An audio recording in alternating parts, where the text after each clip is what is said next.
Oyes Risco. En la administración de la presidenta Claudia Sheinbaum del 1 de octubre del 2024 al 31 de diciembre del 2025 se registra una disminución de 40% en los homicidios dolosos. Esto representa 34 homicidios menos diarios. Nuestro compromiso es que cada año vamos a seguir bajando, cada mes y cada año vamos a seguir bajando, no solo los homicidios, sino también muchos delitos que se conocen como delitos patrimoniales, que le afectan mucho a la ciudadanía. A ver, el juego de las cifras.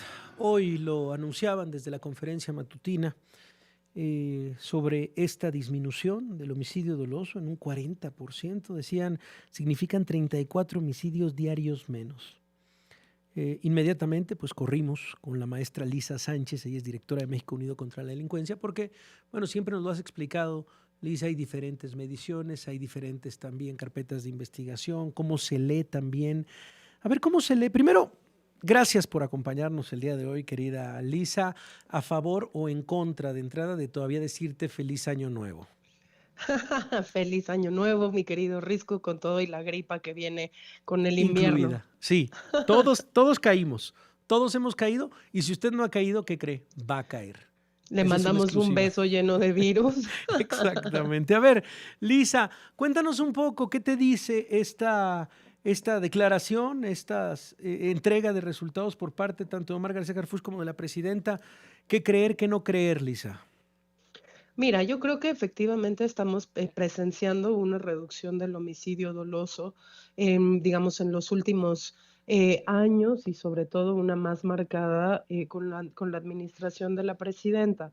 Pero una cosa que es muy importante ver es, como tú ya mencionabas, ¿no? Cuáles son las cifras que se están utilizando y cómo se están comportando otras cifras que se dejan, pues, a propósito fuera de esta estadística para que esa reducción sea muy espectacular y sea muy grande. Yo creo que sí estamos viendo alguna reducción, lo que no estoy convencida todavía es que la reducción sea de esa magnitud.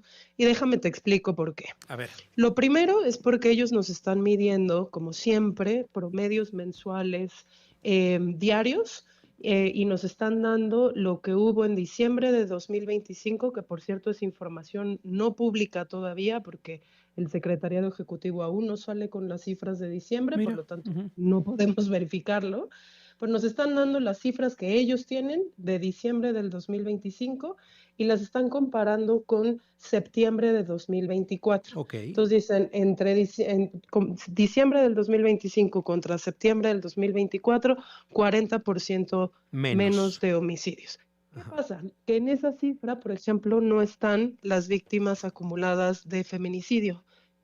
Para los primeros meses de Claudia, hasta donde nosotros tenemos acceso, que es de octubre a noviembre de 2025, suman 874 víctimas, es decir, la reducción per se ya sería menor si sumáramos a las víctimas de feminicidio. No están contabilizadas aquí las víctimas acumuladas de feminicidios, de entrada es lo que tú dices.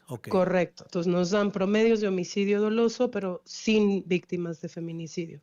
Segundo, no están ahí, por supuesto, contabilizadas las posibles víctimas que ya hayan sido asesinadas dentro del registro de personas desaparecidas, que no podemos saber cuántas son, pero digamos algunos expertos, por ejemplo, como Eduardo Guerrero, se aventuran a decir que podríamos esperar que 1/3 de las personas que están dentro de este registro hubiesen sido ya asesinadas. Eso no quiere decir todas en este periodo y por supuesto no todas en el último mes, que es lo que nos está dando la cifra de Omar García Harfuch, pero digamos ahí en ese registro está también presente el subregistro de las posibles víctimas de homicidio que están en la desaparición.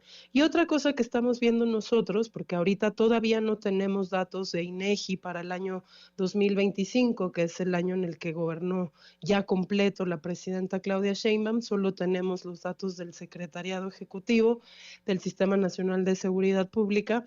Estamos viendo, digamos, algunos comportamientos que también llaman la atención, como por ejemplo, el homicidio culposo, es decir, el que se considera que fue un homicidio sin intención de matar a la otra persona por accidente, sube 8% en este periodo.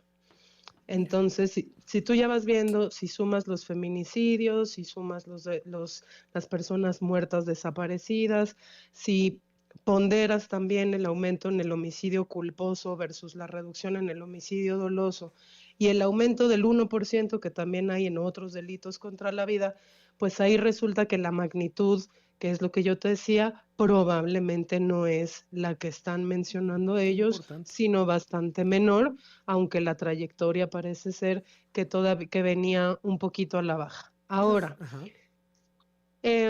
una segunda cosa que es bien importante y que digo, a esto le falta mucha investigación y mucha realmente forense de datos, es que nosotros cuando hacemos el análisis de los homicidios cada año, cuando salen los datos de INEGI, lo que sí nos dimos cuenta también ya como tendencia es que si bien los homicidios dolosos vienen bajando en México desde el 2022, Okay. a partir de ese año también van creciendo de manera muy importante los accidentes y también van creciendo de manera importante los suicidios.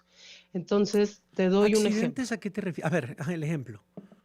Sí, fíjate, es que como este tema de la estadística es complejo, Fiscalías mide delitos, ¿cierto? Entonces te Sí. dice homicidio doloso, homicidio culposo, otros delitos contra la vida. Pero INEGI no mide delitos porque INEGI no trabaja solo con los datos de las fiscalías. INEGI mide muertes violentas y esas muertes violentas las determina su causalidad por los certificados de defunción, por los informes de los médicos forenses Wow. y por los datos de las fiscalías. Por eso Ok. los datos de INEGI siempre salen un año después, porque hacer toda Sí, esa requieren talacha un en realidad procesamiento. toma Sí, harto claro. tiempo.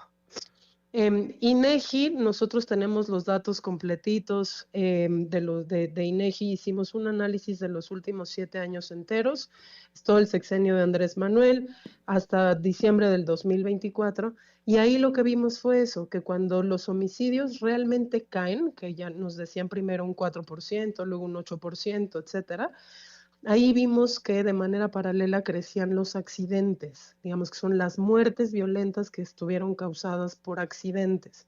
Si bien México siempre tiene muchos accidentes, más de 33,000 accidentes al año, lo que nos llamó la atención es que, por ejemplo, en 2022, que fue el primer año en donde se nos dijo que había 2,368 víctimas menos de homicidio doloso, en ese año hubo 3,000 más accidentes que el año anterior. Y en 2023, que tuvimos 1,147 homicidios menos que en 2022, tuvimos 2,825 más accidentes. Es decir, en un año los accidentes subieron 8%. Entonces, lo que hay que tener, pues, es mucha vigilancia de esas otras categorías para efectivamente poder decir si sigue la tendencia a la baja en los homicidios y de qué magnitudes. Siempre yo creo que hay que celebrar que tengamos reducciones de la violencia letal en nuestro país, pero si somos serios y queremos hacer una política de seguridad efectiva y sostenible, tenemos que ver que no haya información escondida en otras categorías y lo otro es pues que si la magnitud fuera de todos modos 12%, 15%, que es importante, saber a qué se debe esa reducción, en dónde se dio, para ver si podemos multiplicar ese nivel de, ¿no? Ese tipo de intervenciones que se dieron en ese momento, o si podemos pues encontrar explicaciones que nos ayuden a entender cómo reducir los homicidios en otro lugar. Porque, y con eso cierro, también en la mañanera siempre se presentan promedios nacionales. Y los promedios nacionales, pues lo que esconden mucho es que a nivel local varía mucho la violencia. Hay estados tremendamente pacíficos como Yucatán y estados tremendamente violentos como Baja California. Y entonces cuando tú ponderas lo nacional, pues se esconde que a lo mejor hay estados en donde la violencia va al alza y por eso la gente no reconoce en su percepción de inseguridad una mejoría, o estados en donde quizás eso sí se está viendo de manera muy pronunciada. Impecable, como siempre, tu análisis, de verdad, Lisa. Bueno, pues nos queda claro eso, el tema de la vigilancia fundamental, el tema también de saber los números, los resultados de diciembre de 2025, porque es información no pública, que hoy lo acaban de dar a conocer, pero que ustedes como organización tampoco, ustedes como organización, nosotros como ciudadanos no tenemos acceso. En fin, para nosotros era muy importante detenernos en eso, porque hoy se dedicó prácticamente toda la mañanera a decir esto, a celebrarlo, cuando en realidad es necesario una lectura como la tuya. Gracias, Lisa, te mando un abrazo y mejórate pronto. Muchísimas gracias, Javier. Abrazo a la audiencia.